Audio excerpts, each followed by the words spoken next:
وذكر الإمام الذهبي رحمه الله تعالى في كتابه الكبائر، ذكر أن رجلا من الظلمة وأعوان الظلمة مر على صياد فقير وفي يده سمكة قد اصطادها لتكون قوتا لعياله، فقال هذا الظالم للرجل هات هذه السمكة، فقال إنها رزقي ورزق عيالي، إنها قوت عيالي في هذا اليوم. قال فجاء إليه ودفعه وأخذ منه السمكة قسرا وقهرا وظلما وانصرف.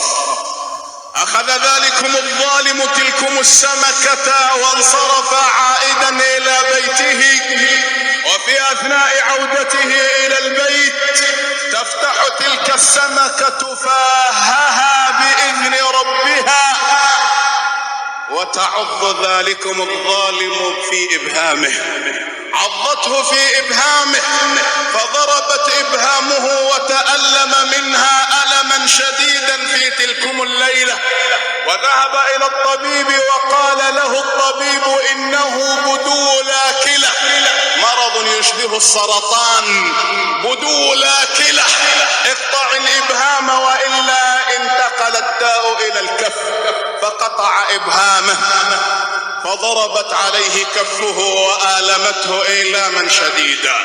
قال له الطبيب إن الداء قد انتقل إلى الكف، اقطع الكف وإلا انتشر الداء في الساعد، فقطع الكف فآلمه الساعد إيلاما شديدا، فذهب إلى الطبيب فقال له إن الداء قد انتقل إلى الساعد، فاقطع اليد من المرفق وإلا انتشر الداء، فقطع يده من المرفق فشعر بألم فيما تبقى من يده إلى كتفه. قال له الطبيب إن الداء قد انتشر إلى هنا، فاقطع الكتف وإلا انتشر الداء في سائر الجسد فتهلك، فقطع يده من الكتف. قال له أحد الناس ويحك ويلك ما الذي فعلت حتى يعاقبك الله بهذه العقوبة.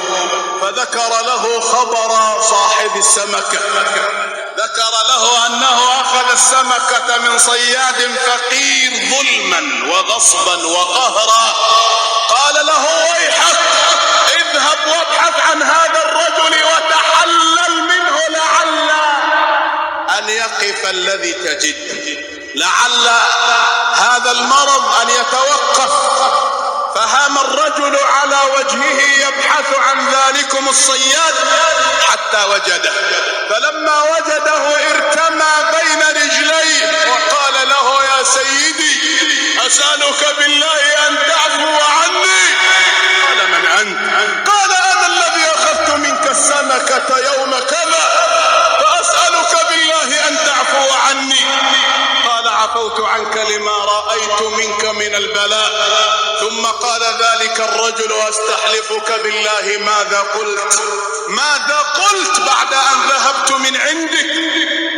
قال إنك لما أخذت مني السمكة وحرمتني من رزق عيالي قلت اللهم إن هذا الرجل قد أراني قوته في ضعفي فأرني قوتك في ضعفه. اللهم إن هذا الرجل قد أراني قوته في ضعفي فأرني قوتك في ضعفه. فكان ما كان